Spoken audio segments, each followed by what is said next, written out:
saya cukup terdengar? Terdengar, Bu. Ya, Bu. Benar ya, oke. Hari ini yang akan kita pelajari adalah bagaimana menyajikan data yang ada dalam bentuk grafik.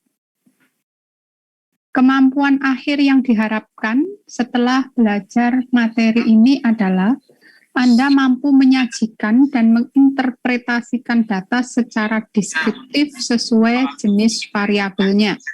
Khususnya adalah penyajian data dalam bentuk grafik. Terus jadi kayak array posisi. Ya, berapa jumlah Dan saya mute dulu ya. Nah, di sini grafik ini bisa kita pakai untuk menyajikan data secara lebih informatif. Seperti yang minggu ke berapa? 1 ya. Kalau tidak salah di minggu ke-1 itu saya pernah memberikan satu contoh di mana pada contoh tersebut terlihat bahwa penyajian data dalam bentuk grafik itu lebih baik gitu ya dibandingkan penyajian data secara narasi atau dalam bentuk tabel. Tapi tidak selalu seperti itu ya, tidak selalu seperti itu. Tapi ada kalanya kalau disajikan dalam bentuk grafik memang lebih mudah untuk dibaca, diinterpretasikan. Nah, pada saat kita menggambarkan dalam bentuk grafik, grafik itu bentuknya juga macam-macam. Nah, pada saat kita mau menentukan, saya lebih baik pakai grafik yang mana. Nah, pada saat kita mau memilih grafik yang mana, ada beberapa hal yang perlu Anda perhatikan. Yang pertama adalah tujuan pembuatan grafik. Grafik yang mau kita buat ini mau kita pakai untuk apa? Apakah membandingkan dua buah data, ataukah melihat hubungan antar data, atau yang lainnya? Yang kedua adalah informasi apa yang ingin kita peroleh dari grafik tersebut. Jadi kita ini inginnya menggali apa sih dari grafik yang nantinya ditampilkan itu. Dari situ nantinya kita bisa menentukan mana yang tepat. Dan yang ketiga, yang paling penting itu adalah jenis variabel yang akan digunakan. Jadi kalau variabelnya itu kualitatif dan variabelnya itu kuantitatif, itu beda grafik, begitu ya. Untuk data kuantitatif sendiri itu dibedakan, ada yang satu variabel, ada yang dua variabel. Kalau nantinya kita pakai satu variabel, maka kita bisa sajikan dalam bentuk histogram atau poligon. Tapi kalau data kita ini menggunakan dua variabel, kita bisa sajikan dengan menggunakan scatter diagram. Nah, kita akan lihat dulu yang pertama yaitu histogram. Histogram ini merupakan penyajian grafis di mana yang kita sajikan ini berasal dari tabel distribusi frekuensi yang sudah kita pelajari minggu lalu. Ya, dari sana itu kita bisa bentuk grafiknya. Nah, histogram ini akan menunjukkan bentuk distribusi dari data hasil pengamatan. Jadi data yang kita gambarkan dengan histogram itu bisa kita pakai untuk melihat penyebaran dari data kita. Apakah dia menyebar di tengah-tengah pusat data, ataukah dia menyebar memang ke samping kiri, ataukah ke samping kanan, atau bagaimana. Di situ pun kita bisa melihat apakah datanya itu normal, ataukah datanya itu miring, begitu ya. Kalau normal itu biasanya nilai yang di tengah itu cenderung frekuensinya tinggi dibandingkan nilai-nilai ekstrim yang ada di kiri ataupun di kanan. Namun ada kalanya data kita ini bentuknya adalah miring gitu ya. Kalau miring ada dua kemungkinan, miringnya ke kiri atau ke kanan. Nah, kalau miringnya ke kanan itu menunjukkan apa?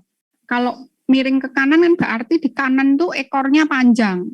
Namanya ekor itu berarti kan ketinggian grafiknya itu mungkin tidak terlalu tinggi, yang menunjukkan adanya nilai ekstrim, begitu ya, menunjukkan nilai ekstrim.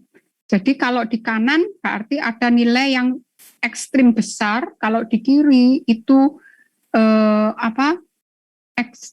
yang di kiri itu ekstrim kecil, ya. Ini adalah kira-kira bentuk dari histogram. Kalau Anda perhatikan gambar dari histogram ini mirip dengan diagram batang. Oh ya, terima kasih sudah diingatkan. Lupa saya merecord. Oke.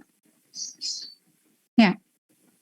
Bentuk dari histogram ini kalau kita amati bentuknya adalah mirip dengan nantinya adalah grafik batang, yang mana grafik batang itu biasanya kita pakai untuk data kualitatif.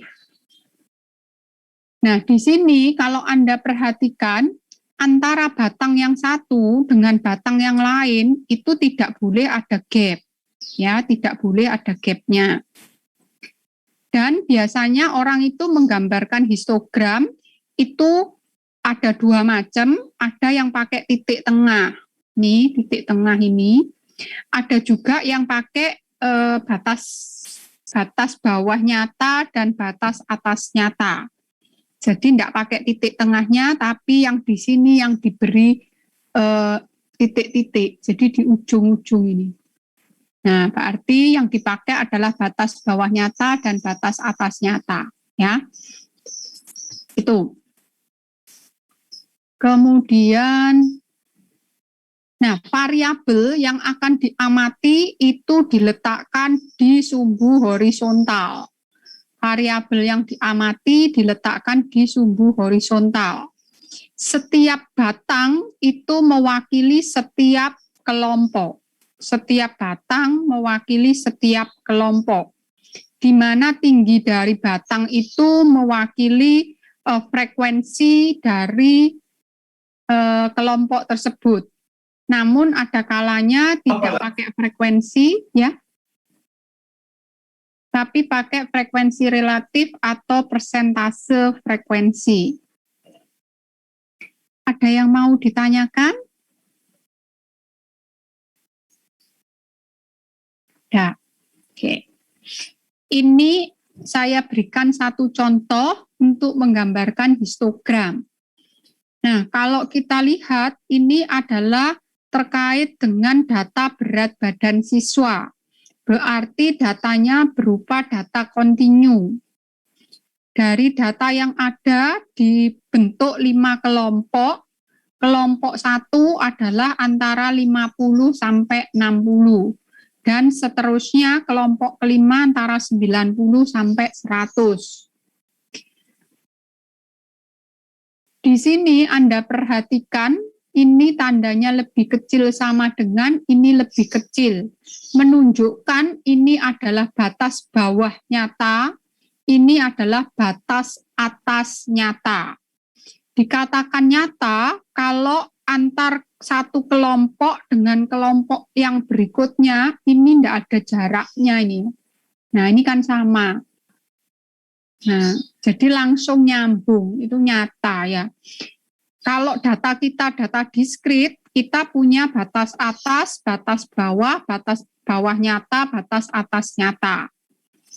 Jadi hati-hati pada saat kita menggunakan data dengan jenis yang berbeda.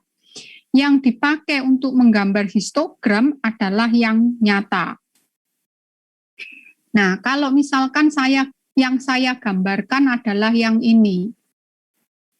Nah, berarti jangan lupa gambar dulu sumbu koordinatnya. Setelah itu di sini ada 5 kelompok, berarti nanti saya punya 5 batang. Variabel yang diamati apa? Variabel yang diamati adalah berat badan dari siswa. maka berat badan siswa atau tiap-tiap kelompok berat badan ini kita letakkan di sumbu horizontal, ya. Nah, ini yang kita pakai data numeriknya adalah frekuensi. Berarti sumbu vertikalnya nanti mewakili frekuensi. Nah, kemudian tentukan mau pakai titik tengah ataukah pakai batas bawah nyata dan batas atas nyata. Kalau kita pakai batas atas nyata dan batas bawah nyata, maka kita pakai yang angka-angka ini. Berarti kalau pakai angka ini 50 sampai 60, misalkan di sini. Nah, ini 50, ini 60, gitu ya. Nah, baru nanti kita gambar batangnya. Batangnya ini setinggi mana? Ya, kita sesuaikan. Karena di sini yang mau kita pakai adalah frekuensi, ya berarti kita sesuaikan dengan frekuensinya.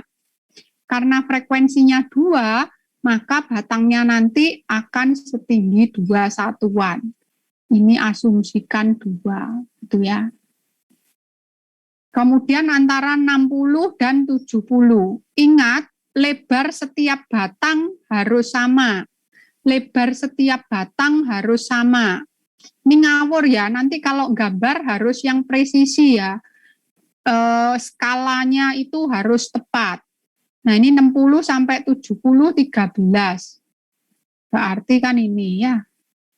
Nah, dan seterusnya. Sampai ini paham cara penggambarannya? Kalau misalkan diinginkan adalah frekuensi relatif, berarti yang frekuensi ini diganti pakai frekuensi relatif. Kalau kita gambar, kita akan dapatkan hasilnya seperti ini. Beberapa hal yang ingin saya garis bawahi adalah yang pertama, sekali lagi tidak boleh ada gap antar batang. Yang kedua, tiap batang ini punya lebar yang sama. Yang ketiga, Anda perhatikan, di sini saya pakai batas bawah nyata dan batas atas nyata. Kalau segini itu mewakili lebar 10, berarti harusnya ini itu kan kurang dari 10, ya kan? Kalau ini kurang dari 10, berarti titik ujung ini mestinya kan 40 lebih. Padahal kita tahu perpotongan antara sumbu vertikal dan sumbu horizontal itu adalah 0. Nah, kalau begitu penskalaan kita tidak tepat. Nah, bagaimana untuk mengatasi hal ini? Untuk mengatasi hal ini, Anda bisa tambahkan tanda ini ya. Nah, untuk penskalaan yang di depan ini pakai tanda ini. Artinya dari titik 0 sampai titik 50 ini harusnya tidak sebesar ini, tapi mestinya lebih panjang lagi. Ya. Tapi kalau digambar nanti terlalu banyak tempat yang kosong. Jadi ini kita kasih tanda seperti ini. Kemudian di dalam menggambarkan grafik sama seperti tabel, jangan lupa Anda berikan keterangan. Baik untuk sumbu vertikal, sumbu horizontal, dan jangan lupa judul, ya, judul tabel. Judul grafik. Judul grafik ini biasanya diletakkan di bagian bawah. Judul grafik biasanya diletakkan di bagian bawah. Berbeda dengan judul tabel. Judul tabel itu biasanya ada di atas. Ada yang mau ditanyakan?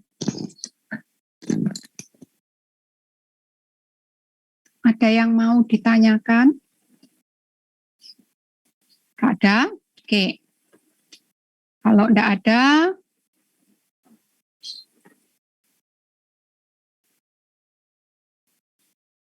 boleh di sumbu X dan di sumbu Y, kalau mau ditambahkan tanda panah boleh, lebih bagus ya. Ini mau dikasih begini lebih bagus.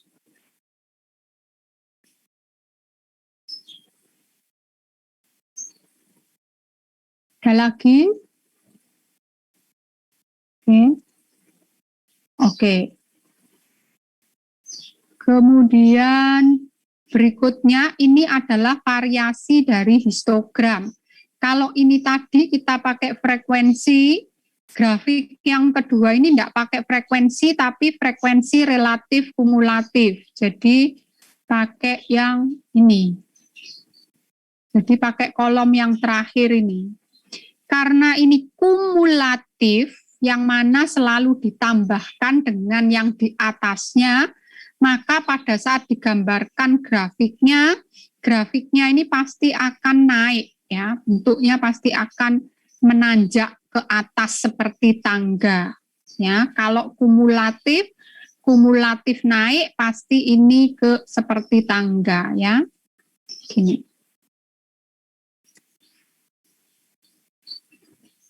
Microsoft Excel yang selama ini Anda kenal sebenarnya memfasilitasi kita di dalam membuat histogram. Nah, bagaimana kita membuat histogram dengan Microsoft Excel? Pertama, kita harus ambil library yang namanya data analysis. Cara mengambilnya, Anda bisa buka Excel, nanti di bagian bawah pakai Office button, akan keluar gambar seperti ini, Anda ambil yang Excel option ini. Dari Excel option, Anda pilih add-ins, ya. Dari add-in itu nanti pilih yang analysis toolpath, ya. Analysis toolpath, barulah Anda tekan go. Nanti akan muncul add-ins-nya, Windows-nya yang mau Anda tambahkan apa, Anda sementara pilih yang analisis toolpath saja. Ya.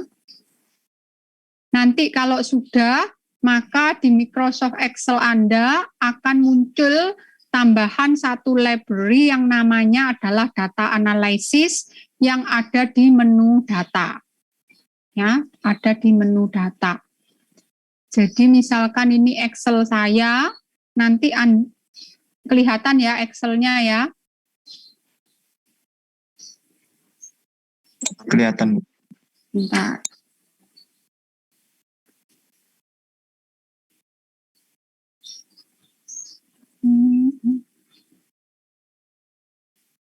Nah. Jadi di Office.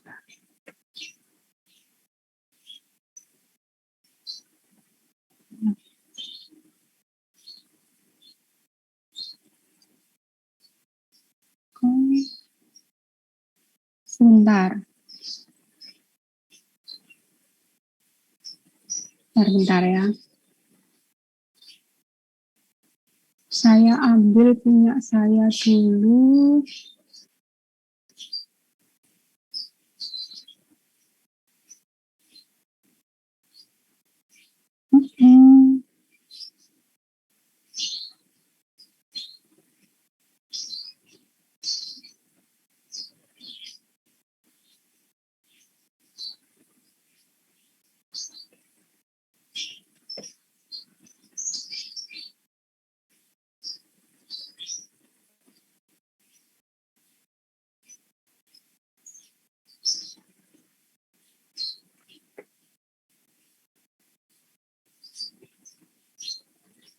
Sebentar, kok tidak ada punya saya?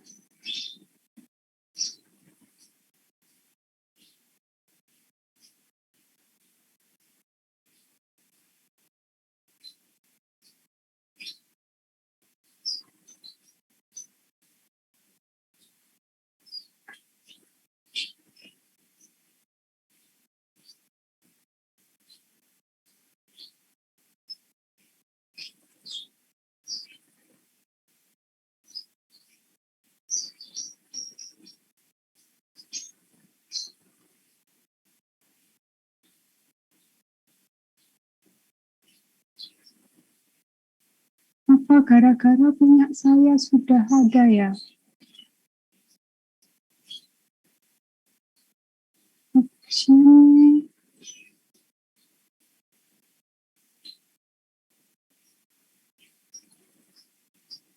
Ya, nanti Anda coba dari tempat Anda ya. Punya saya kok tidak muncul di sini. Di punya Anda ada ya? Ada, Bu. Ada ya? Ada, Bu. Punya saya ini saya sudah install sih data analisisnya. Mestinya sih tetap keluar. Kok tidak keluar? Ya, coba nanti Anda coba dengan punya Anda ya. Intinya kalau sudah akan keluar sebuah library di Excel ini, namanya adalah data analysis. Nah, pada saat kita membentuk histogram itu kita bisa pakai secara langsung. Jadi, nah misalkan saya ambil saja ini, saya ambil data saya, bentar, cari data dulu ya.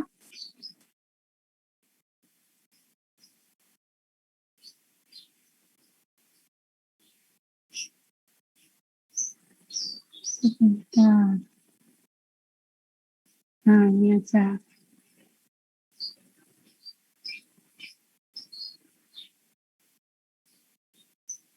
Nah, ini ya. Saya punya data seperti ini. Nih, data saya ada sebanyak 50 data. Saya mau buat histogram untuk data ini. Kalau kita mau buat histogram, kalau data analisisnya sudah terinstall, maka Anda bisa masuk ke sini. Di sini, di menu data ini ada data analisis, Anda bisa pilih histogramnya ini. Kalau kita tekan, nah di sini kita bisa inputkan range-nya. Range ini yang dimaksud adalah data kita. Jadi data kita itu ya kita blok di mana, tidak harus di kolom A ya. Ini Anda ambil semua ini. Nanti kalau sudah, masukkan bagian yang kedua, bin range. Bin range ini kita ngambilnya adalah pertama kali ambil dari batas atas nyata. Jadi dari sini ya. Nih, ambil dari batas atas nyata ini. Nah, kalau sudah Anda lihat lagi di sini, Anda nanti grafiknya mau tampilkan di mana? Apakah di salah satu sel di sini? Apakah nanti membentuk worksheet baru atau bagaimana? Jangan lupa mencentang bagian cat ini ya. Nanti kalau sudah Anda oke, nah harusnya terbentuk di mana grafiknya? Kok tidak ada? Apakah muncul? Tadi saya milih apa ya? Program sudah ini aki. Saya ganti saja ya. Oh ini sudah keluar di pojok ternyata. Kalau saya ganti di sini, saya oke. Nah ini histogramnya. Ini tadi keluarnya ternyata di sini ke ujung. Ya nih saya kecilkan ini ya.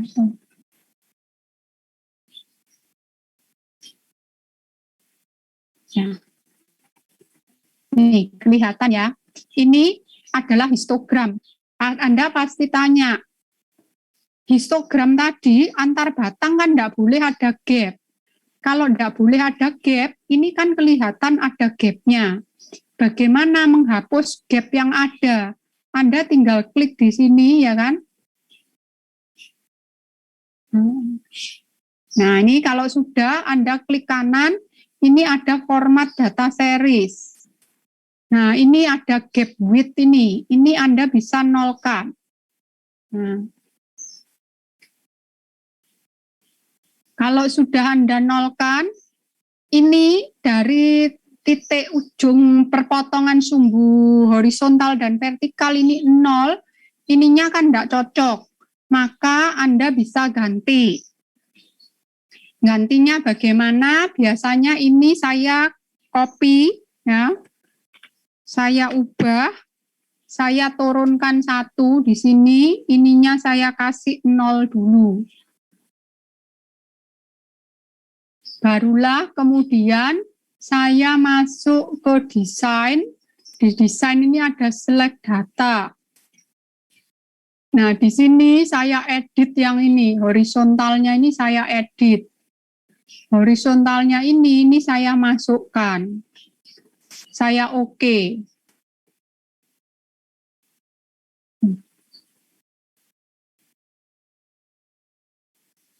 Bentar, kok belum terganti. Select data. Oh, data range-nya ini kan tetap kok berubah. Data range-nya tetap yang ini. Oke. Ubah lagi. Oh, hasilnya aneh. Ini maaf, ini berubah ini. Punya kita tadi harusnya kan bukan ini ya. Ini kan tadi asalnya kan ini. Ini enggak tahu kok berubah. Atau saya ganti aja deh. Analisis histogram, daripada saya ngerubah banyak A1 sampai A40, bin-nya adalah saya ganti langsung aja ini, output range-nya saya taruh di sini, cat.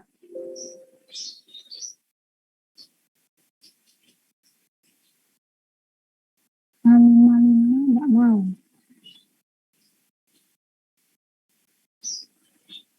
Kok aneh ya? Cat. Kalau saya pakai ini, harusnya ini sudah keluar. Bentar. Ini harusnya kita turunkan 1. Kalau sudah kita turunkan 1, kita harusnya ganti datanya. Datanya adalah kita buat di sini.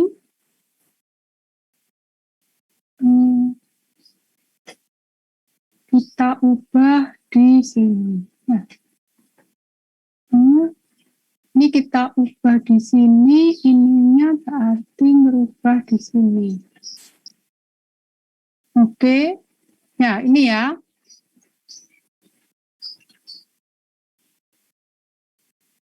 Ini lupa ngasih 0 ya. Kok tetap 5?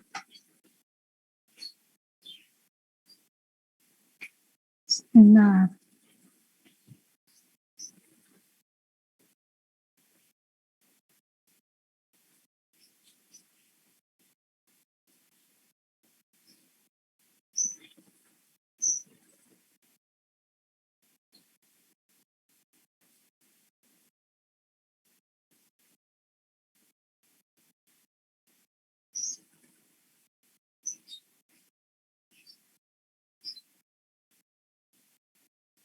Sebentar kok. Tadi saya nyoba enggak begini ya. Beberapa kali saya pakai harusnya enggak begini. Bentar.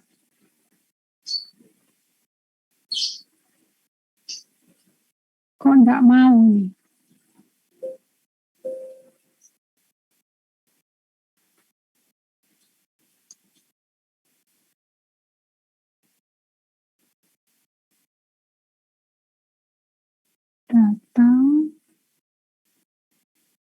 Data analisis,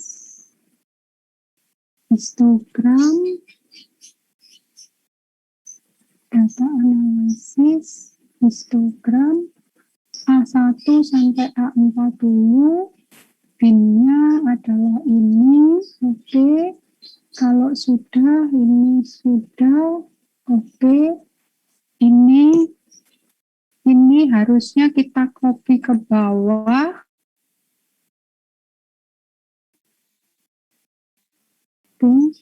Setelah itu saya nolkan di sini. Ini harusnya desain.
193. Jumlahnya kok aneh. Gini aja, ini saya lompat dulu ya. Saya lompat dulu aja, kok jadinya agak aneh. Saya lanjutkan dulu, nanti pada saat saya kasih Anda latihan, saya akan coba lagi dulu. Harusnya enggak masalah, karena dari kemarin-kemarin saya pakai untuk buat jawaban tugas pun enggak masalah harusnya. Oke, ya ini tadi ya, histogram, nanti input range-nya itu adalah data, bin range-nya adalah batas atas nyatanya harusnya ya. Kemudian ini sama, output range-nya mau diletakkan di mana, cat output-nya, maka oke, tampil seperti ini. Nah, dari tampilan ini untuk mengubah gap-nya, seperti tadi Anda bisa klik kanan, setelah itu Anda gap width-nya dirubah menjadi 0. Nah, di situ Anda bisa juga melakukan perubahan pada data pakai format data series. Apakah itu warna batang, warna pinggiran batang, dan sebagainya. Ya, bisa lewat sana. Ini hanya menghilangkan more-nya. Ini yang bawah more ini, Anda pilih cat data range sama seperti tadi, ya kan? Setelah itu, select datanya ini yang horizontalnya diganti, mestinya kan sama prosesnya ya. Sama, harusnya bisa berubah, tapi kenapa tadi saya juga enggak tahu, kenapa kok agak rusak, begitu ya. Nanti saya lihat lagi, ini harusnya bisa, ya. Oke. Kemudian grafik yang kedua adalah grafik poligon. Grafik poligon ini mirip dengan grafik garis, ya. Di mana pada saat kita menggambarkan grafik poligon, kita tidak pakai batas atas dan batas bawah, tapi yang kita pakai adalah titik tengah. Jadi untuk menggambarkan setiap titiknya kita pakai titik tengah. Jadi kalau data kita adalah seperti ini, maka langkah pertama kita adalah kita cari titik tengahnya. Titik tengah diperoleh dari batas bawah ditambah batas atas dibagi 2. Jadi titik tengah ini adalah 50 tambah 60 bagi 2, 55. Kemudian nanti yang kedua, 60 ditambah 70 bagi 2, 65. Dan seterusnya, diperoleh dari batas bawah tambah batas atas bagi 2. Nah, dari titik ini 55, ini kita lihat frekuensinya 2. Maka kita masuk ke sini. Nah, ini di sini 55, cari titik 55, frekuensinya 2. 65 tadi frekuensinya 13 dan seterusnya. Kalau sudah, kita tinggal hubungkan tiap-tiap titik tadi. Nah, sama seperti tadi, ini ada baiknya diberi tanda begini ya. Nah, karena dari titik ini ke titik 55 ini sebenarnya kan tidak sama penskalaannya dengan yang di sini. Karena itu berikan tanda ini. Selain itu, jangan lupa nambahkan informasi mengenai sumbu-sumbunya dan judul, ya, judulnya. Sampai ini dulu, ada yang mau ditanyakan, silakan.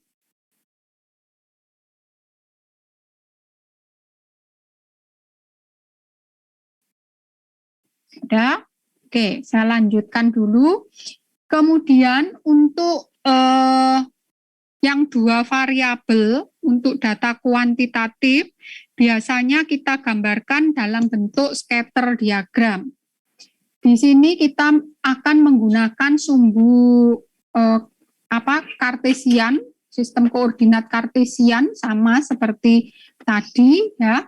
Tapi bedanya adalah ini untuk mewakili nilai dari variabel 1 yang sumbu X dan sumbu Y dipakai untuk mewakili nilai dari variabel yang kedua. Nah, biasanya scatter diagram ini dipakai untuk menginvestigasi apakah ada hubungan linier antara dua variabel yang berbeda. Jadi kita ingin tahu apakah antara dua variabel itu ada hubungan secara linier. Linier ini artinya kalau digambarkan kira-kira bisa membentuk seperti garis lurus. Tuh. Nah, kalau Anda perhatikan dari grafik ini kan menunjukkan ada berapa? 1, 2, 3, 4. 13 data. Dari 13 data kalau diplot seperti ini. Nah, apakah ini menunjukkan adanya hubungan linier? Kalau Anda lihat, ini kan kira-kira bentuknya kayak garis begini ya. Sorry, ini harusnya lurus ya.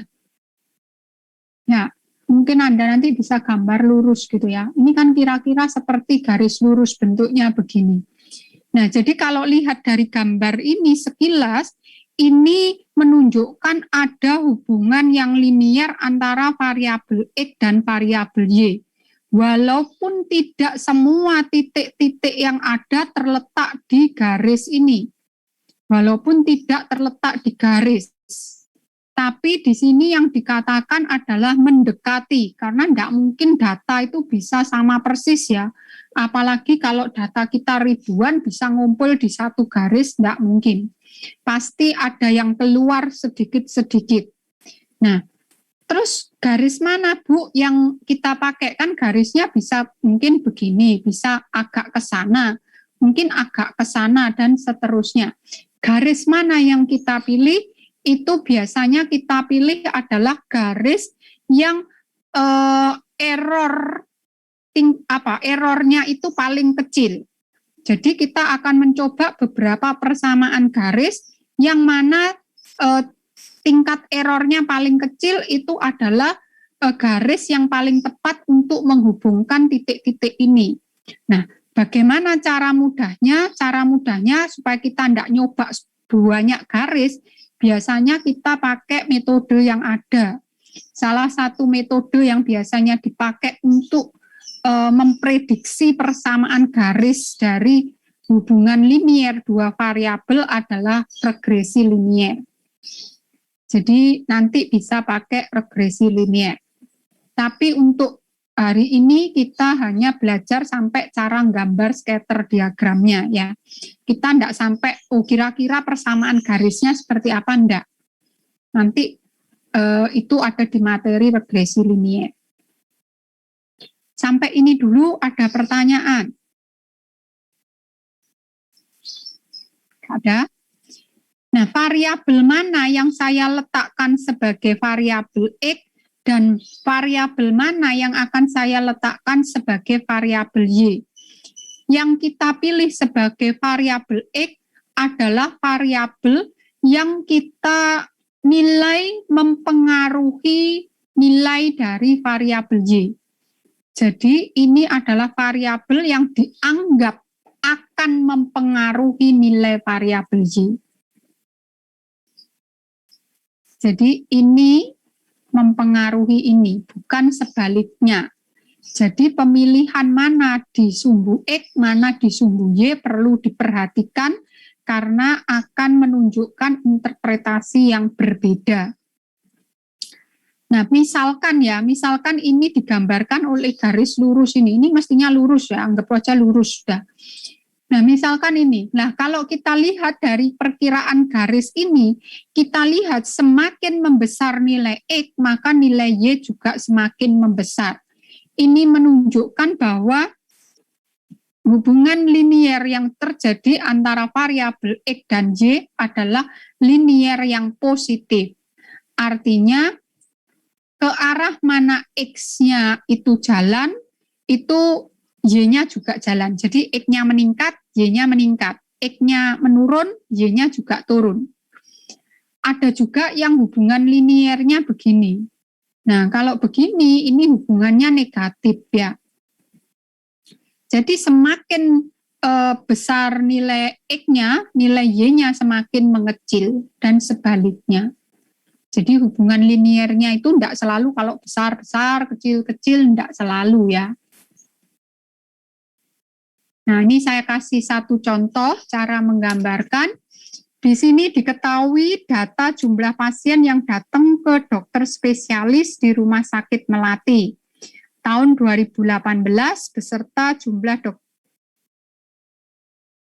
pasien yang datang dan jumlah dokter spesialis yang ada di rumah sakit tersebut.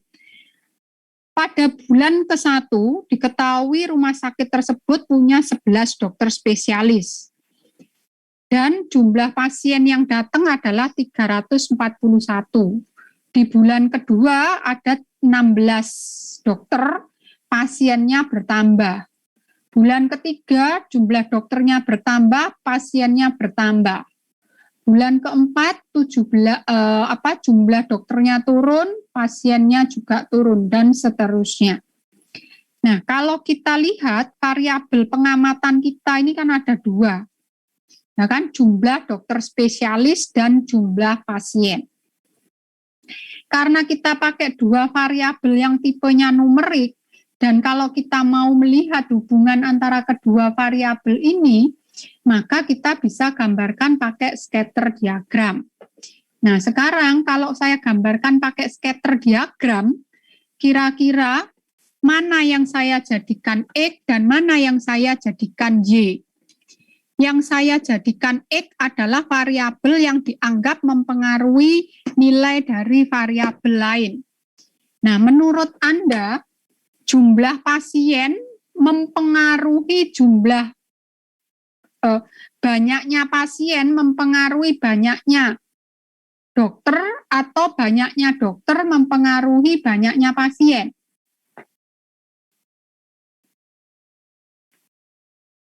Halo? Banyaknya dokter mempengaruhi pasien, Bu.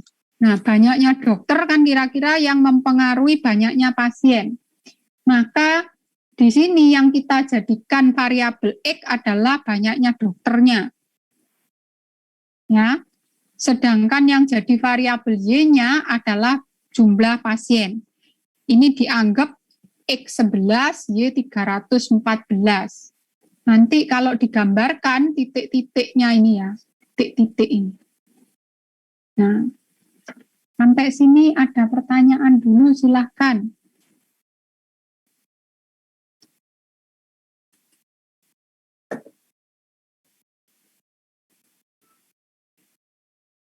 Nah, kalau diperhatikan, apakah kira-kira ada hubungan linier? Kira-kira iya ya. Ini kalau digambarkan dengan garis, kira-kira seperti ini ya. Nah, tapi saya ndak garisnya ini ndak minta loh ya. Kalau scatter itu ya cuma titik-titiknya itu aja ya.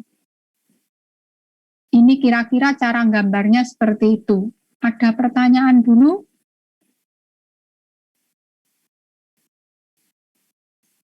Ada? Kalau tidak ada, kita lanjut pada data kualitatif. Pada data kualitatif ini ada kita juga bedakan antara yang satu variabel dan dua variabel. Yang satu variabel kita bisa pakai grafik lingkaran, kita bisa pakai grafik batang ataupun grafik garis. Sedangkan yang dua variabel kita pakainya adalah set by set. Grafik lingkaran ini digunakan untuk membandingkan setiap nilai variabel terhadap keseluruhan. Ini harus Anda garis bawahi loh ya.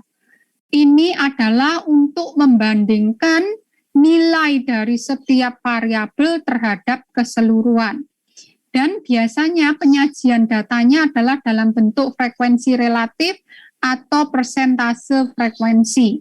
Nah, ingat kalau lingkaran hampir tidak pernah pakai frekuensi biasa. Ini adalah contohnya. Jadi misalkan saja saya punya data banyaknya siswa yang memilih ekstrakurikuler tertentu. Nah, di sini ada 4 ekstrakurikuler yang disediakan dan setiap siswa wajib memilih 1 ekstrakurikuler. Nah, dari siswa yang ada terbentuklah data seperti ini. Nah, sekarang saya mau buat diagram lingkarannya. Langkah pertama, apa yang harus saya lakukan? Ini saya jumlahkan dulu. Saya dapat 100. Kenapa perlu saya jumlahkan? Ingat, untuk diagram lingkaran itu harus dilakukan terhadap keseluruhan data, ya, untuk melihat kondisi dari setiap kelompok data ini terhadap keseluruhan. Nah, kalau sudah, Anda bisa siapkan lingkarannya dulu, kemudian Anda buat atau Anda gambarkan satu jari-jarinya. Tidak harus tepat di tengah-tengah, tidak harus sembarang, pokoknya Anda tarik garis, yang penting melalui titik pusat loh ya, namanya jari-jari. Kalau sudah, barulah kita hitung satu persatu. Ingat, lingkaran itu punya 360 derajat sudut. Ya. Berarti seluruh data ini harus terwakili oleh 360 derajat ini. Nah, berarti kalau cuma 20, ini berapa derajat ya? Total kan 100. 100 ini terwakili 360 derajat. Berarti kalau 20 itu berapa derajat? Nah, tinggal Anda hitung. 20 bagi 100 dikalikan 360 derajat. Dapatlah 72. Berarti 20 ini diwakili 72 derajat. Tinggal Anda dari garis ini, Anda ukur sudut 72 derajat, mau ke atas, mau ke kanan boleh, mau ke kiri boleh. Terserah, kalau mau ke kanan ya begini, misalkan ini 72 derajat. Kemudian bahasa Jepang 5, berarti kita hitung 5 per 100 kali 360 derajat, dapatlah 18 derajat. Anda boleh ngukur pakai bantuan garis yang ini atau pakai bantuan garis ini. Saya tidak mau ke kanan, sekarang saya mau ke kiri, boleh. Ini berarti ke sana ya, 18 derajat. Ini 18 derajat dan seterusnya. Nah, kalau sudah terbentuk, biasanya kita tinggal menambahkan informasi ya. Informasinya apa? Ingat tadi diagram lingkaran biasanya pakai frekuensi relatif atau persentase. Kalau pakai frekuensi relatif ya tinggal ini. Kalau pakai persentase ini tinggal kita kalikan dengan 100%. Kalau dikalikan 100% jadinya 20%. Nah ini yang biasanya muncul di sini, 20%. Nah, ini adalah 0,05. Ini kalau dibuat jadi 5%. Nah, ini yang biasanya muncul di sini. 5%. Dan seterusnya. Ada pertanyaan cara menggambarkannya? Ada? Oke, lanjut. Berikutnya adalah grafik batang. Grafik batang, setiap nilai dari variabel diwakili oleh sebuah batang. Setiap batang harus punya lebar yang sama dan punya gap yang sama. Setiap batang harus punya lebar dan gap yang sama. Ingat, untuk data kualitatif antar batang harus ada gapnya. Ini adalah contoh gambar grafik batang. Nah, ada dua macam cara penggambaran batangnya, ada yang horizontal, ada yang vertikal. Kapan kita gambarkan vertikal, kapan kita gambarkan horizontal? Kita gambarkan vertikal apabila jumlah kelompoknya antara 2 sampai 7. Dan kita gambarkan horizontal begini apabila terbagi kelompok lebih dari 7. Nah, sumbu mana yang kita pakai sebagai mewakili nilai-nilai dari variabel sumbu yang dipakai adalah sumbu horizontal.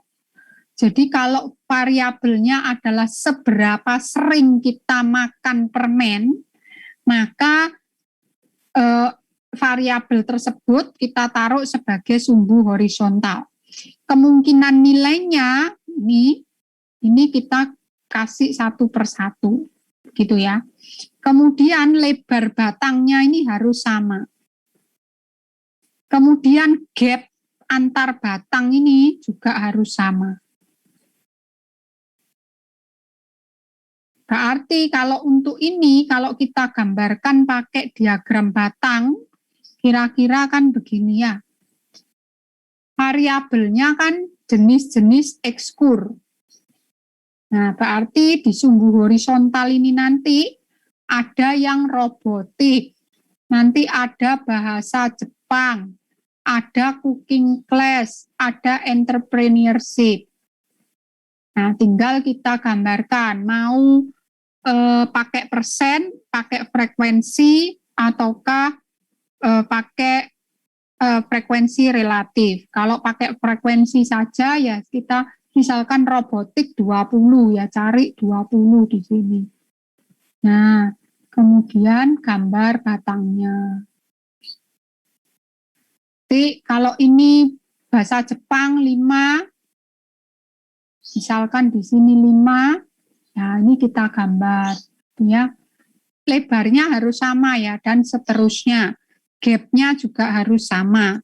Jangan lupa ya, jangan lupa pada saat setiap kali Anda menggambar, kasih ini ya, keterangan sumbu vertikal, sumbu horizontal, dan judul.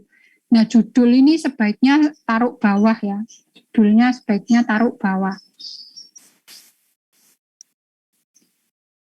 Berikutnya adalah grafik garis. Grafik garis ini biasanya dipakai untuk menggambarkan data yang time series, yaitu data yang diambil pada beberapa periode yang berurutan. Nah, biasanya sumbu X-nya dipakai menunjukkan waktu pengamatan. X-nya dipakai untuk menunjukkan waktu pengamatan. Sedangkan sumbu Y-nya untuk menunjukkan nilai hasil pengamatan. Ini adalah contohnya. Jadi saya mau mengamati jumlah pengunjung di bulan Januari sampai Desember. Nah, ini adalah periode pengamatannya ini. Taruh sini, datanya kan data kualitatif ya. Barulah kita gambarkan titik-titiknya. Januari berapa orang, Februari berapa orang. Nah, setelah itu kita hubungkan titik-titiknya. Jadilah grafik garis. Ada pertanyaan? Silahkan. Saya mau tanya, Bu. Ya.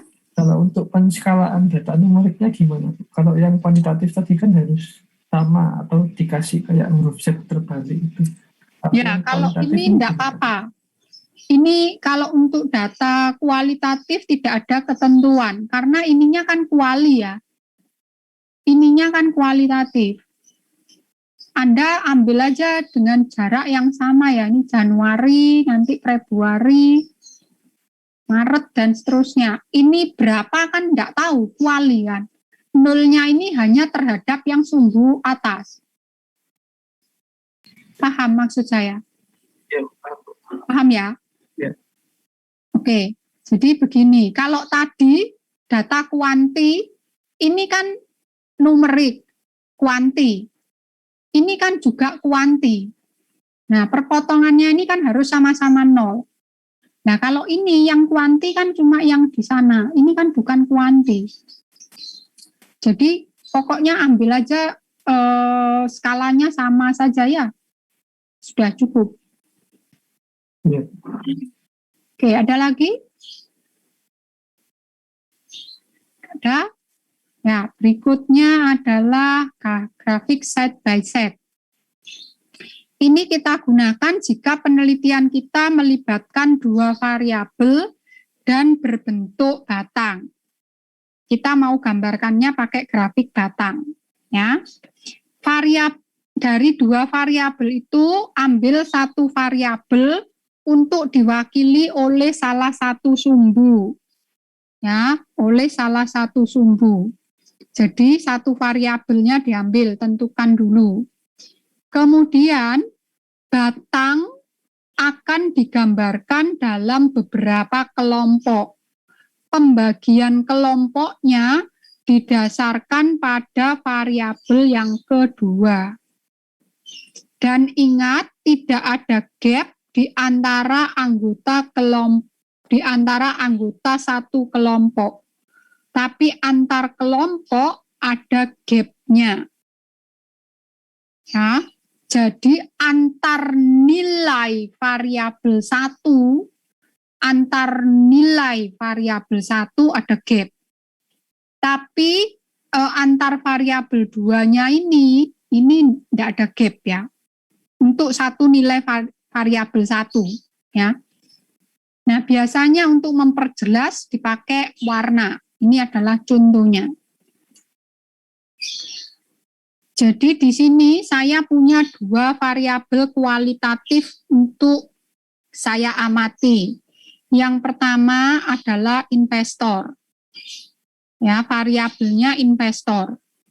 Nilai dari variabel ini adalah investor A, investor B, investor C. Berarti ini adalah datanya, ya. Investor variabelnya ini adalah datanya. Variabel keduanya adalah jenis investasinya. Ada 4 macam investasi, tabungan, dan sebagainya. Nah, sekarang yang kedua Anda pilih. Mau pakai sumbu untuk variabel yang mana? Misalkan kalau Anda milih investor boleh, berarti ini nanti yang kelompokannya. Sebaliknya pada gambar ini yang dipakai satu variabel yang dipilih untuk digambarkan pada sumbu itu adalah jenis investasinya. Nah, Anda perhatikan untuk jenis investasi saving dengan CD ada gap-nya. Nih ya, gap-nya ini. Yang ini gap. Ya, di sini itu gap. Antar CD dan bond juga ada gap ini. Antar bond dan stok ini juga ada gap. Jadi antar nilai dari variabel ada gap. Tapi di sini karena kita punya variabel yang kedua, maka untuk setiap nilai dari variabel satu ini kita bedakan atas nilai variabel 2. Nilai variabel 2-nya kan ini. Jadi ini pasti akan ada 3. Untuk bedakan ini pakai warna yang berbeda-beda ini. Nah, antar ini investor A, B, dan C tidak boleh ada gap ya. Ini tidak boleh ada gap. Ada pertanyaan dulu, silahkan. Bu, namanya. Ini kalau grafiknya dibikin berdiri juga bisa ya, Bu? Jadi yang angka itu, bisa, Bu. Nah, tadi kenapa ini kok grafiknya horizontal? Karena, sebentar. Nah, karena ini kita punya lebih dari 7 batang. Ini kan kalau lebih dari 7, maka kan dibuat horizontal. Nah, punya kita kan ini. 1, 2, 3, 4, 5, 6, 7, 8, 9, 10, 11, 12. Karena batangnya ada 12, dia dibuat horizontal. Oh, jadi yang dihitung yang batang itu ya, bukan kelompok saving ini. Ini kelompoknya sebenarnya kan gini agak beda ya. Kalau tadi itu kan satu variabel. Kalau ini kan 2 variabel. Satu variabel punya 4 kelompok, satu variabel punya 3 kelompok. Ini kalau kita lakukan relasi cross relation, maka kan hasilnya 4 kali 3. Sebenarnya kan ada 12. Iya, Bu. Ya, jadi dia pakai ini. Oh, oke. Makasih, Bu. Sama-sama. Ada lagi? Ada?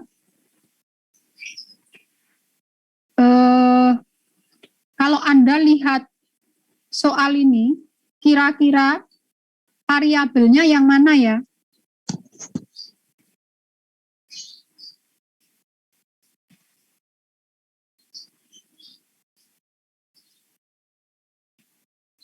Variabelnya yang mana? Variabel kualitatif ya. Yang saya minta variabel kualitatif. Oke. Mobil. Ya, jenis mobilnya.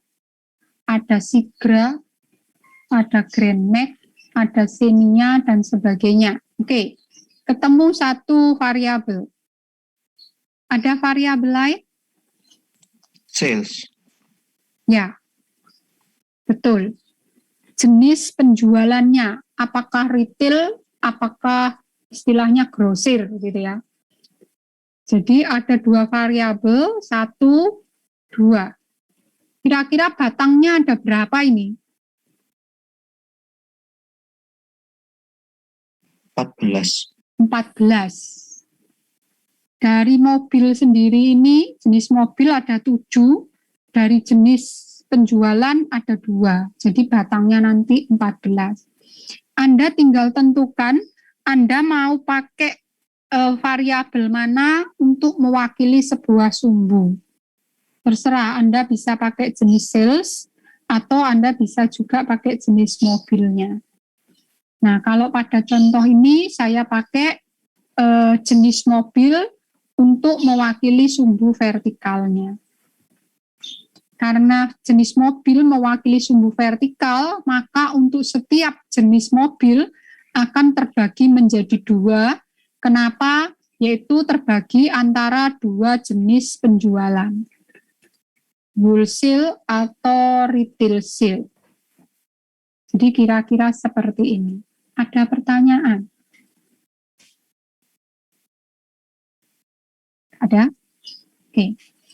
Kalau tidak ada, yang terakhir adalah kesalahan di dalam menyajikan data. Ada beberapa kesalahan yang mungkin terjadi di dalam kita menyajikan data. Yang pertama adalah kita menampilkan data dalam bentuk gambar, namun gambar yang kita pakai itu kurang proporsional. Contohnya ini. Misalkan saya mau menggambarkan upah minimum di sebuah negara dari puluhan tahun ke puluhan tahun, begitu ya. Tahun 1960 upahnya $1, 1970 $1,6 dan seterusnya. Nah, kalau mau digambarkan, mau digambarkan pakai uang, di sini, kalau $1 diwakili dengan ukuran sekian, maka pada saat menggambarkan $1,6 harus proporsional. Kalau ini 1, berarti ini harus dirasiokan. Namun kalau Anda lihat dari penggambaran di sini, ternyata tidak ada rasionya. Hanya pokoknya diperbesar sedikit untuk menunjukkan ini juga bertambah. Mungkin kalau kita menyajikannya di hadapan orang awam, ini biasanya tidak masalah. Tapi kalau kita menyajikannya ini dalam forum-forum profesional yang mungkin peneliti dan sebagainya, ini kita dianggap kurang baik begitu ya, karena ini tidak mewakili atau tidak menunjukkan data kita. Jadi sebaiknya penyajian seperti ini dihindari. Nah, karena ini kita mengambil datanya adalah dari waktu ke waktu, time series, maka akan ada baiknya kalau disajikannya adalah dalam bentuk diagram garis, begitu ya. Bisa pakai diagram garis. Seperti ini, cuman ini akan lebih baik kasih jarak ya. Ini kasih jangan mepet di sini mungkin ya. Jangan mepet di sumbu vertikal. Kasih jarak sedikit lah ya. Kemudian yang kedua adalah no relative basis. Jadi misalkan saja begini. saya misalkan saja semester ini buka 2 kelas statistika, kelas A dan kelas B. Di akhir semester saya sudah dapatkan rekapnya. Dari KPA yang mendapat nilai di atas misalkan, atau yang mendapat nilai A lah, yang mendapat nilai A ada misalkan 60 orang. Di KPB misalkan ada 65 orang misal. Ini data ngawur loh ya. Nah, kalau saya hanya memberikan data seperti ini, kemudian ini kita gambarkan dalam bentuk grafik. Misalkan ini mewakili KPA, ini mewakili KPB, yang dapat adalah 60 misal. Nah, 65, anggap aja ini proporsional ya. Nah, Anda kasih keterangan sumbu dan judul. Kalau orang melihat hal ini, orang berpikir seperti apa?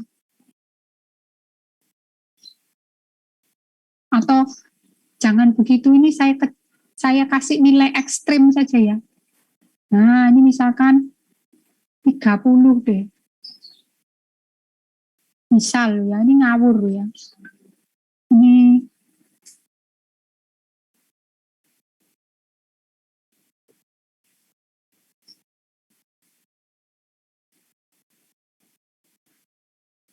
anggap sekali lagi proporsional ya. Anggap saja ini 30. Kalau Anda membaca data ini, apa yang terlintas di pikiran Anda?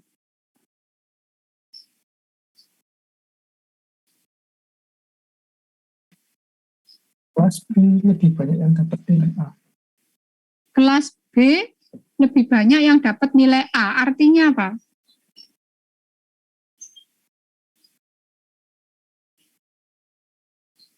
Mahasiswa di kelas B lebih banyak yang pinter dibandingkan yang kelas A. Begitu kan ya intinya ya? Iya. Karena yang dapat A kan lebih banyak. Sebenarnya kita tidak boleh menuliskan seperti ini. Kenapa? Karena kita tidak tahu pesertanya KPA berapa, pesertanya KPB berapa. Kalau misalkan pesertanya KPA itu sebenarnya ada 40. KPB ini ternyata ada misalkan 130. Kalau Anda mendapati data seperti ini, menurut Anda bagaimana?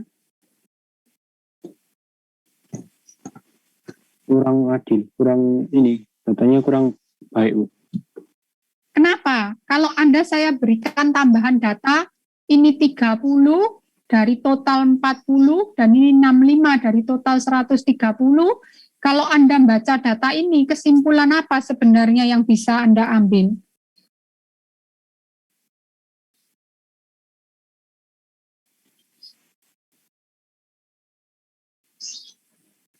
Apakah kesimpulan saya yang pertama sudah betul? Salah, Bu. Malah sebaliknya. Iya. Kenapa? Karena dari 40 ini yang dapat nilai A 30. Ini 75%-nya. Tapi di KBB ini 65 dari 130. 50%-nya. Jauh lebih banyak yang di KPA. Jadi di sini saya tidak bisa, kesimpulan saya yang pertama tadi itu akan jadi salah kalau saya menggunakan data frekuensi. Karena apa? Pada saat saya menyatakan data ini, saya tidak punya relatif terhadap berapanya, itu tidak ada. Jadi supaya data kita ini bisa terbaca dengan baik, jangan Anda sajikan dalam bentuk frekuensi, sajikanlah dalam bentuk persentase. Karena kita punya pembandingnya. itu adalah inti dari yang kedua ini ya.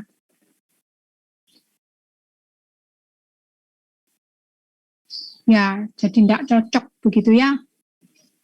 Kemudian yang ketiga adalah compressing vertical axis. Nah, kira-kira kalau Anda lihat gambar ini, kira-kira apa sih yang dimaksud dari apa yang nomor 3 ini? Kira-kira apa?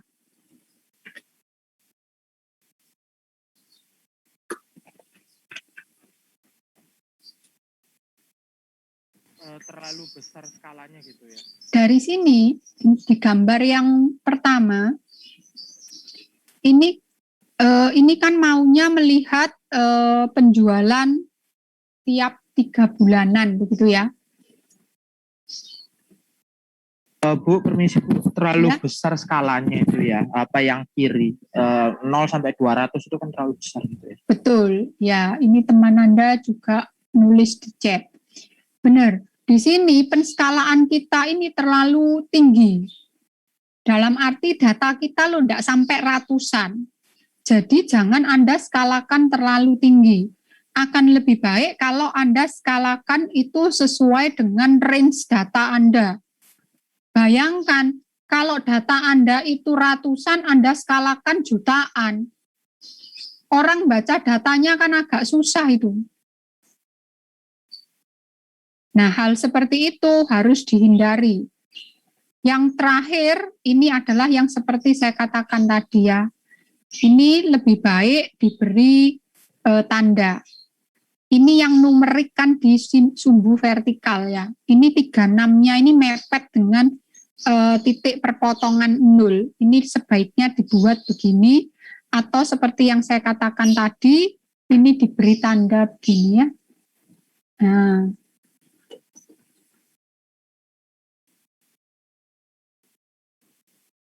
ini adalah ini anu ya. Apa? Sama seperti yang ketiga itu loh, kira-kira ya. Kalau Anda range-nya ini terlalu kecil atau lebar, itu ada bagusnya, ada enggak bagusnya. Kalau ini tadi kan terlalu lebar, enggak bagus karena ini enggak kelihatan.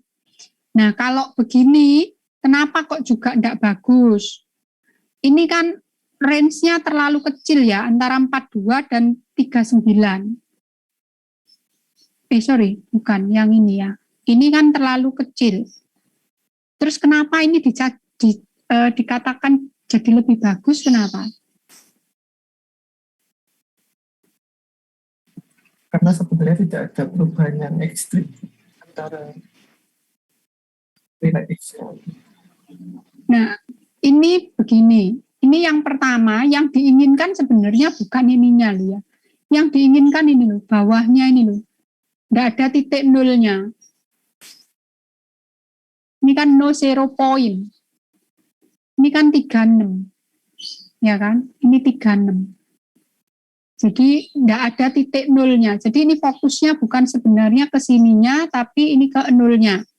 Tapi di sininya pun mungkin ada bagusnya nggak terlalu begini ya. Ada bagusnya nggak terlalu naik turun karena apa? Kalau Anda melihat grafik yang pertama ini, kalau saya melihat ini, berarti kan kira-kira di bulan keempat ini terjadi penurunan cukup tajam ya. Bisa bayangkan, ini kan di sini loh. Kayak bias gitu ya Bu ya? Ya, betul. Ini kan kalau Anda lihat di sini, dengan saya bandingkan di sini ya, misal loh ya. Ini kan kelihatannya, wih turun terlalu tajam ya. Padahal kalau dilihat secara kuantiti kan tidak terlalu besar sebenarnya ya. Itu. Tapi kalau kita gambarkannya begini, ini kan terlihat bahwa sebenarnya penurunannya itu tidak terlalu tajam. Itu Itu juga penting ya, karena biasanya orang itu cenderung tidak terlalu melihat ininya. Orang tuh cenderung tidak terlalu melihat ini. Jadi orang tuh kalau dikasih grafik kan dilihat begini gitu ya. Kadang-kadang juga kita harus pikir tersebut supaya yang baca data ini juga paham betul kira-kira seperti ini. Ya, itu mungkin ada yang mau ditanyakan dulu, silahkan. Bu, saya mau nanya yang ini, yang apa? Kan itu ada dua ya, yang saya lihat di slide itu kan ada dua. Yang sebelumnya itu apa itu? Yang apa ada? Ya, yang kayak ya itu, yang ini, yang di kanan itu apa ya? Gimana bacanya? Ini tadi kan mestinya begini loh. Ini tuh harusnya kayak gini loh. Ini kan Anda jaraknya ini dengan ini kan sebenarnya 3 poin loh. Nah, masa dari 36 ke sini itu 36 poin, kan enggak mungkin loh. Ini kan harusnya lebih panjang loh. Makanya ini diberi tanda ini tuh menunjukkan bahwa ini tuh sebenarnya ada cukup jauh space kosong. Oh, terus yang garis-garis ini nggak perlu ya berarti yang ini enggak perlu dikasih kalau sudah begini ya. Ini hanya menunjukkan bahwa ini sebenarnya di bawahnya itu ada jeda yang cukup jauh gitu, ada gap gitu ya. Paham maksud saya? ya paham. Berarti X sama Y sama-sama juga apa simbolnya sama-sama juga gitu ya. Kalau misalnya ada jeda apa gitu ya. Ya, tapi ini yang X enggak loh ya, karena kuali ya. X-nya kan kualitatif. Kita kan enggak bisa ngukur 0 dengan Januari, ya apa? 0 dengan Januari kan enggak mungkin ya.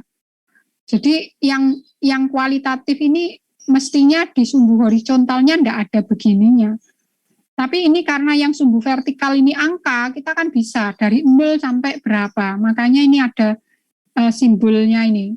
Apa ini namanya ya? Paham ya? Oke, ada lagi yang mau ditanyakan?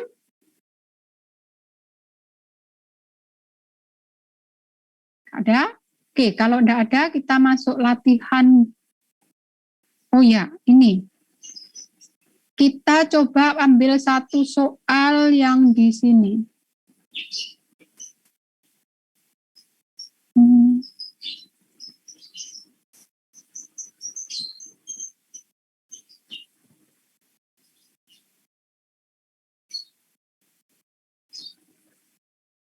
Ya.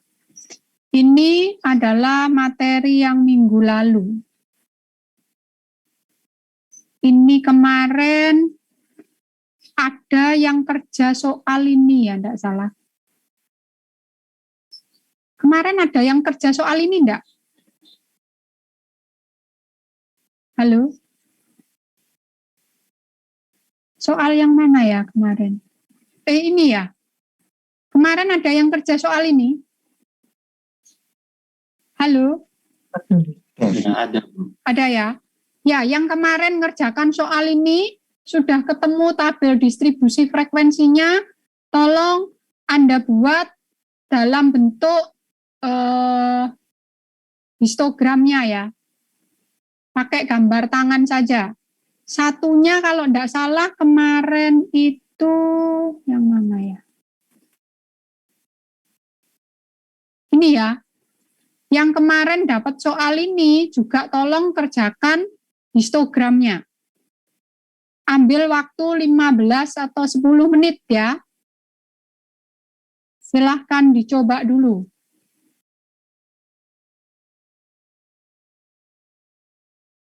Saya stop share karena Anda kemarin kan sudah punya datanya ya.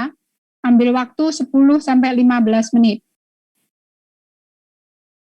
Pakai 5 kelompok ya. Ini pakai 5 kelompok. Jadi yang perlu hati-hati ininya karena data diskrit di awal yang kita dapatkan adalah seperti ini. Ya. Nah, ini adalah batas bawah, ini batas bawah, ini batas atas. Yang ini adalah batas bawah nyata, yang ini adalah batas atas nyata. Yang dipakai untuk membuat histogram adalah yang ini. Ya. Yang dipakai untuk membuat histogram yang itu.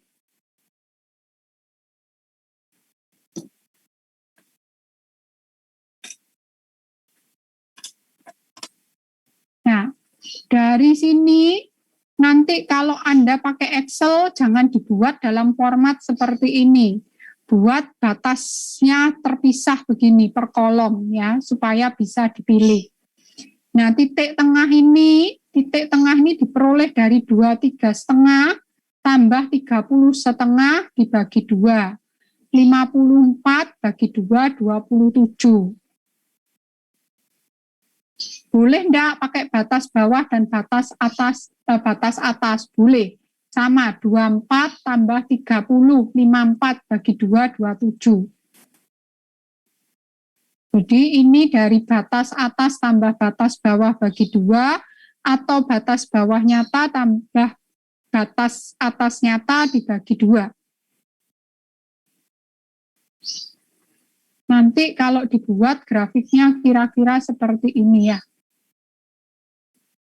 Sekali lagi, jangan lupa keterangan sumbu dan judul. Judul nanti bisa Anda pindah ke bawah ya. Judulnya bisa dipindah ke bawah. Oke, ada yang mau ditanyakan dulu, silahkan. Ada yang mau ditanyakan? Ada? Kami sih Bu mau tanya. Ya, silahkan. Saya kan kerja yang diskrit, yang soal kedua yang tadi Ibu tunjukin, tapi saya pakai jumlah kelompoknya 6 bukan 5. Ya, kemarin memang 6. Nah itu kan batas atas nyatanya kan 29 Bu. Nah itu kalau dipakai Excel itu kenapa 29 ini masuk ke yang kelompok pertama ya Bu? Harusnya kan kalau misalkan datanya sama batas atas nyata kan berarti masuknya yang ke setelahnya. Iya, Excel ada sedikit. Excel itu pakainya sama dengan itu. Berarti tetap nggak apa-apa ya Bu? Atau gimana? Anda update sedikit aja. Oh, berarti saya ubah sendiri frekuensinya gitu ya? Ya, diupdate sedikit saja, disesuaikan ya. Oh, oke. Berarti tetap mengikuti yang... Ya. Tetap mengikuti yang punyanya ibunya yang itu ya? Yang nggak ada sama dengannya gitu ya?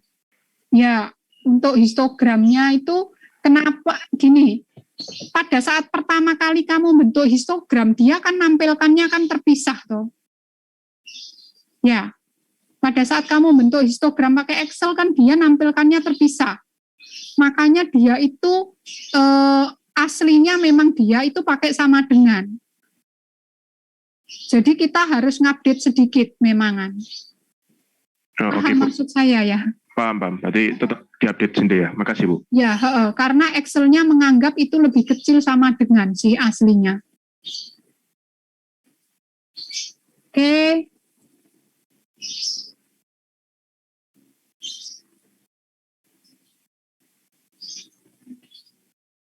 Sebelum saya berikan tugasnya, saya ingin Anda melihat soal yang ini dulu ya.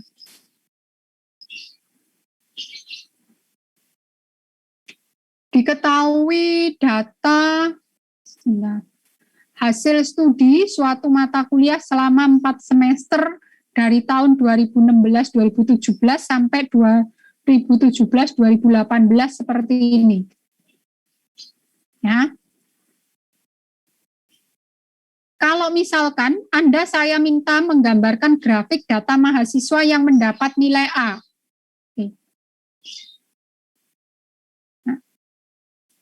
Saya minta Anda menggambarkan grafik mahasiswa yang mendapat nilai A. Grafik apa yang sebaiknya saya pakai?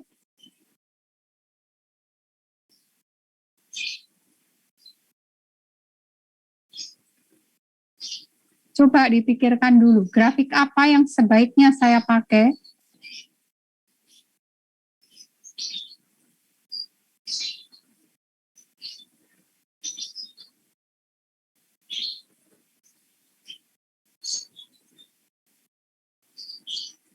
Bolehkah saya gambarkan pakai diagram lingkaran?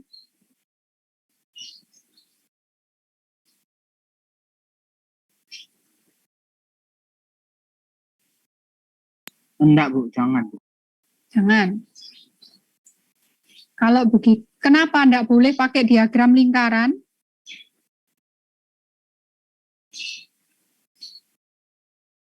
Set by set. Ada yang menjawab set by set. Oke. Satu dulu. Kenapa enggak boleh lingkaran?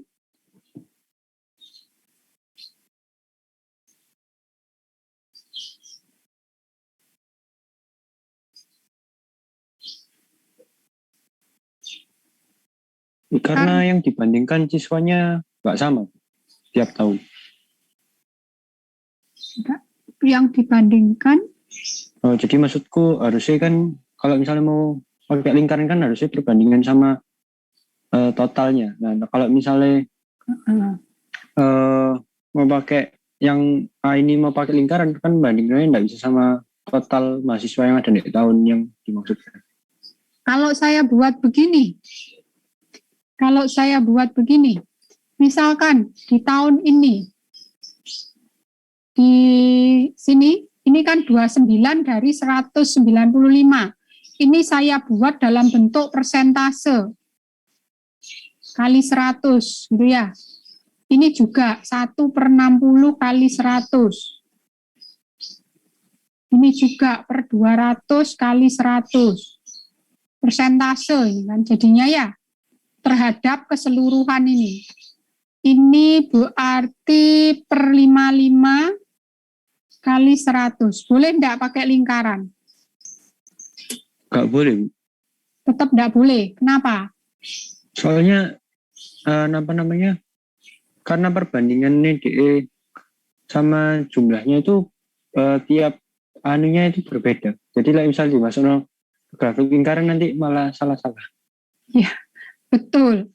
Karena dia kan harus satu lingkaran itu menggambarkan untuk satu grup data tersebut untuk menggambarkan keseluruhan. Kalau ini kan enggak keseluruhan akhirnya. Ini kan terpisah, ini, ya misah-misah. Kalau mau keseluruhan itu satu gini. Ya, jadi lingkaran ini enggak bisa. Ada yang ditanyakan dulu, silahkan. Bukan lingkaran. Variabelnya 2. Saya agak bingung jawab dengan 2 ini ya. Ini sebenarnya satu variabel kualitatif ya. Kalau saya kaitkan dengan ini loh ya. Grafik dari data mahasiswa yang mendapat nilai A. Ini sebenarnya satu variabel kualitatif, yaitu tahun ajaran. Dan satu variabel kuantitatif, ya kan? Karena jumlahnya ini terkait dengan jumlah kuantitatif. Tapi biasanya pada saat kita gambar grafik kan yang dilihat itu variabel pengamatannya. Jadi kalau ngomong variabel pengamatannya ini kita ngomongnya satu variabel, yaitu yang kualitatif tadi. Gasal 16-17, genap 16-17, gasal 17-18, dan gasal genap 17-18. Ya, memang dua variabel, tapi satu variabel pengamatannya itu adalah tahun ajarannya ini.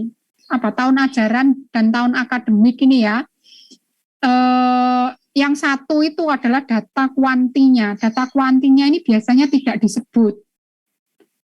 Ya, jadi yang jawab 2 itu sudah benar sebenarnya ya. Tapi orang cenderung nyebutnya yang kuali karena ada kualinya.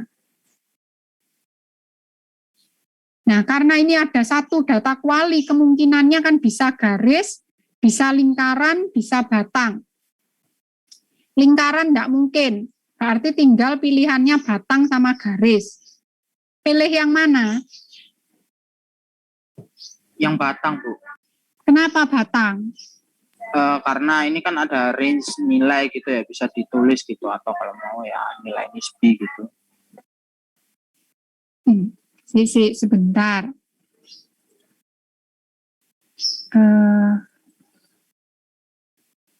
Nah, ini menarik sih. Anda nyebut kata range nilai, sehingga bisa dituliskan, begitu ya? Kira-kira grafiknya nanti ngomong-ngomong seperti apa ya grafiknya?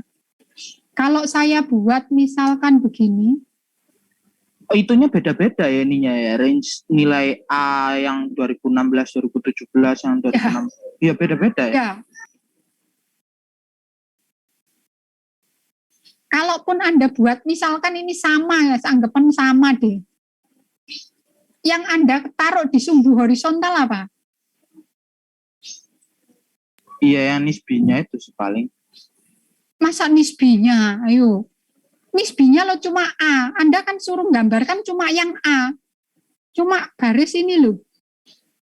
Yang disuruh gambarkan cuma baris ini loh. Satu baris ini toh. Tahunnya Bu yang di horizontal. Tahun sama relatifnya berarti. Ya. Iya. Ini kan cuma yang dapat nilai A. Ya, yang dapat nilai A. Jadi sumbu horizontalnya bukan terkait nilai loh ya. Ini tahun akademik ini loh.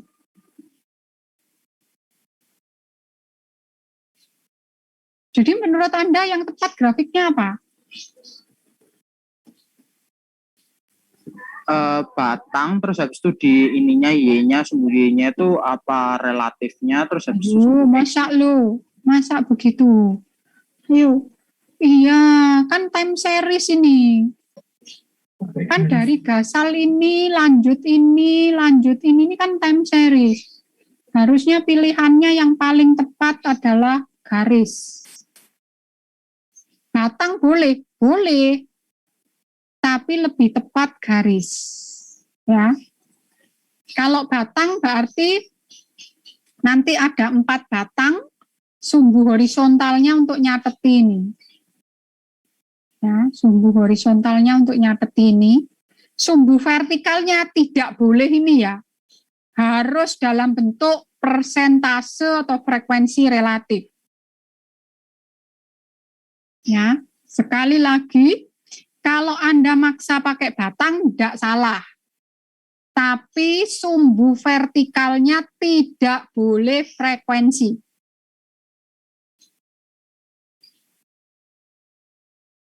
Ya, harus frekuensi relatif atau persentase.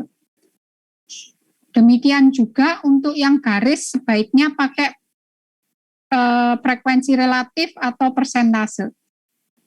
Ya, paham ya? Kenapa ya? Karena tadi saat saya menjelaskan apa kesalahan dalam penyajian grafik kan salah satunya itu ya, no relative basis itu kan gara-gara ininya berbeda-beda. Jadi kalau kita sajikan dalam bentuk frekuensi, nanti datanya bisa dalam tanda petik menipu kita pada saat baca data. Paham? Nah, satu soal lagi sebelum masuk tugas.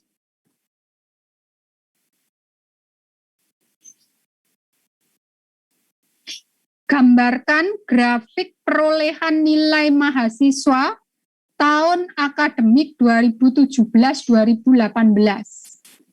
Jadi yang diminta digambarkan adalah ini.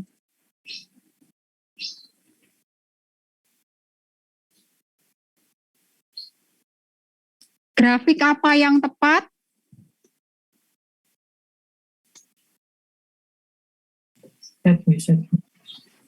Berapa variabel pengamatan? Yang satu nisbinya, yang satu variabel kualitatifnya ada berapa? kualitatifnya ada 2. Ada berapa? 2. Maaf, saya enggak dengar. Ada 2. 2 apa? Tahunnya sama nilai nisbinya. Ya, betul. Jadi ini pakai 2 variabel kualitatif. Satu variabel kualitatifnya ini datanya maksud saya ya, variabelnya adalah nilai nisbi. Dan satu lagi adalah ini ya, apa semesternya. Kenapa Pak Bu, Gasal? mau tanya, tapi range nilainya juga beda, nggak apa-apa ya? Nah, kita akan mandangnya terhadap nisbi, bukan terhadap ring nilai. Kan nisbinya sama. Paham ya? Kita mandangnya kan terhadap nisbi.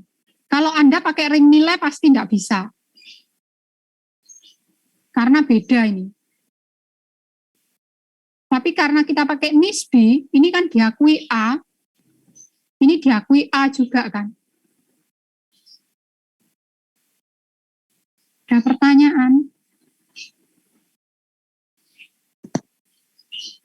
Jadi betul jawaban teman Anda, kita akan pakai set by set. Silahkan, kalau ada pertanyaan sebelum masuk tugas. Kalau misal yang diminta itu range nilainya, Bu, berarti pakai grafik yang mana? Range nilai dari mana? Kalau misalnya yang tadi kan dua variabel itu nisbi sama tahun. Kalau misalnya nisbinya saya ganti range nilai, jadi yang diminta itu variabelnya range nilai sama tahun. Nanti pakai range nilai nggak bisa. Ini range-nya kan berbeda. Dua grafik. Nanti harus ada dua grafik. Berarti yang satu grafik range nilai sama yang semester Gasal, yang satu range nilai sama semester Genapek. Iya, ini Ya. satu grafik sendiri ya. Ini satu grafik sendiri. Tapi akhirnya pakainya histogram ya. Ya. Oke. Ada lagi? Ada? Oke, tidak ada. Saya buka dulu tugas pertama Anda. Bentar. Oke.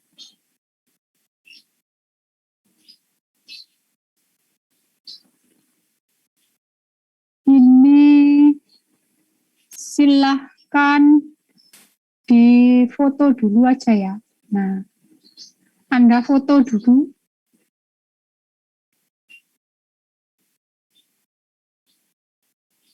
Sudah?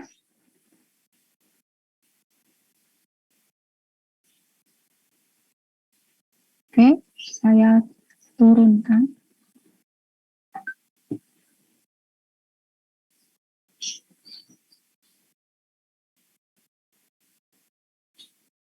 Silahkan difoto.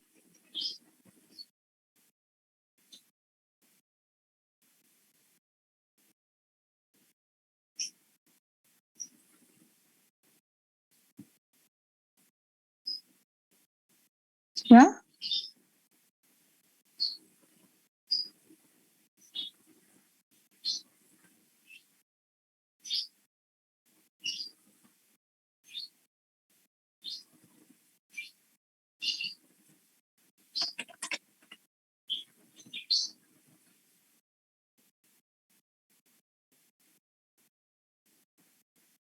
Sudah? Ya, ini adalah tugas Anda yang pertama. Silahkan Anda kerjakan dengan setiap anggota kelompok Anda, ya. Kerjakan dengan setiap anggota kelompok Anda sesuai dengan kelompok yang ada di mana itu? Ini di Google Classroom. Nantinya Anda kumpulkan juga di Google Classroom. Di Google Classroom sudah saya sediakan tempat untuk pengumpulan tugas ini. Nah, untuk mengerjakan tugas, silahkan Anda berdiskusi dengan kelompok Anda. Nanti Anda bisa masuk ke breakout room sesuai dengan nomor kelompok Anda. Nah, di breakout room silahkan berdiskusi mengerjakan tugas. Nanti satu kelompok cukup mengumpulkan satu saja. Satu kelompok cukup mengumpulkan satu saja. Jangan lupa di dalam file yang Anda kumpulkan, Anda tuliskan nama-nama anggota kelompok Anda yang hadir dan ikut mengerjakan soal tugas. Ya, yang hadir dan ikut mengerjakan soal tugas. Saya tidak mau dicurangi ya, Anda sudah besar. Jadi kalau sampai nanti saya sampling dengan apa yang terdaftar di breakout dengan daftar nama yang Anda kumpulkan ke saya tidak sama, saya akan memberikan sanksi tertentu ke kelompok tersebut. Jadi nanti akan saya catat di breakout room ini ada berapa orang dan seterusnya ya. Yang kedua, file yang Anda kumpulkan cukup satu saja, satu file, jangan satu kelompok mengumpulkan banyak file. Filenya buat dalam bentuk PDF, beri nama Gasal 2122, statistik T1 artinya tugas 1, B artinya KPB, diikuti dengan nomor kelompok Anda. Diikuti dengan nomor kelompok. Ada yang belum jelas? Bu, saya mau nanya, berarti itu maksudnya satu kelompok satu PDF. Maksudnya satu kelompok satu PDF itu berarti perwakilan saja yang ngumpulin. Betul. Dan jangan begini ya, Anda dua halaman, Anda kumpulkan jadi 2 PDF, satu halaman, saya enggak mau ya. Satu PDF saja, ngapain saya nyimpen banyak file? Ya, jadikan satu PDF. Jangan dipotong-potong. Ada lagi pertanyaan? Bu, mau tanya. Ya. Duluan. Itu yang di Word-nya Ibu kan apa tuh suhu pasien, tapi nggak ada data suhu pasien itu. Sebentar. Yang di tabel nomor 1, Bu. Itu suhu pasien terendah, itu diganti jumlah pasien terendah atau gimana? Suhu badan. Iya, keliru. Ini Jumlah pasien terendah berarti ya, Bu? ya, jumlah Oke. pasien tersedikit ya. Maaf, ini disesuaikan saja ya. Bukan suhu, keliru. Permisi Bu, Oke, bisa ya. minta izin lihat slide-nya lagi Bu, yang untuk tugas. Ini soalnya saya tadi agak kesusahan untuk screenshot-nya. Ini saya pakai HP jadi fotonya. Sebentar. Nih.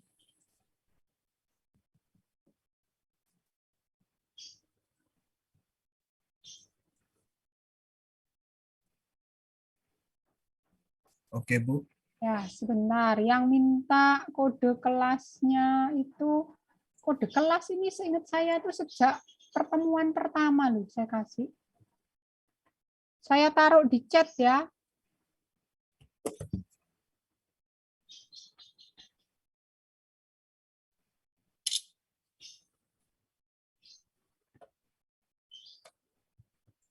Nah, itu ya. Penamaannya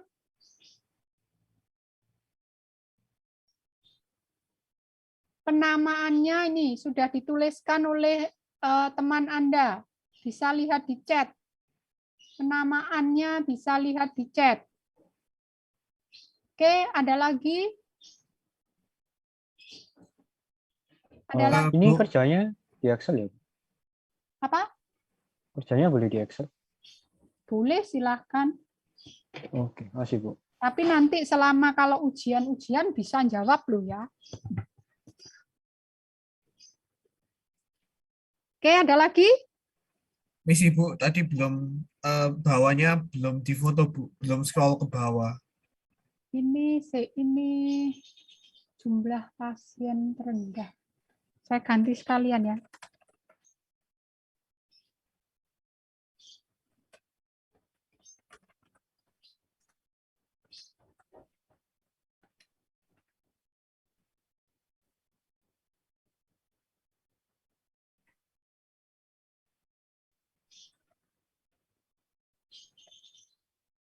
Ya, ini silahkan.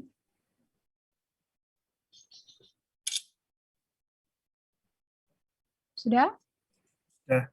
Makasih Bu. Ya, ini terakhir. Masih Oke. ada. Sudah? Udah Bu. Oke. Ada lagi? Nggak ada? Kalau tidak ada, silakan bergabung dengan anggota kelompoknya di breakout room ya. Silakan pilih breakout room sesuai dengan nomor kelompok Anda. TikToknya udah dibuka ya Bu? Sorry, belum ya? Iya Bu, belum dibuka Bu. Oke, maaf. Sudah? Bisa masuk?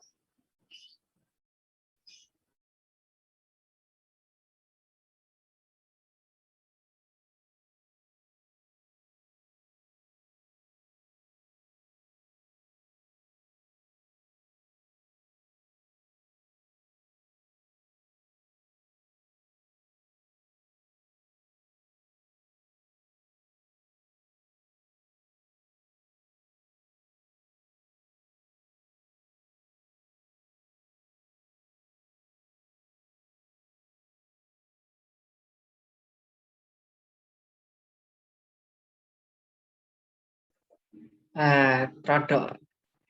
Aduh, sih tambah balik main room sih.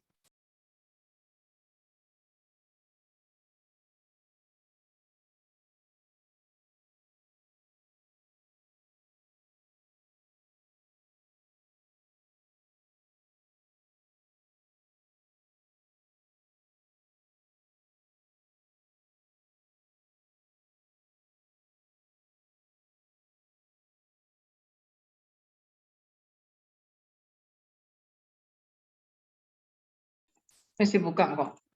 Ternyata. Bentar.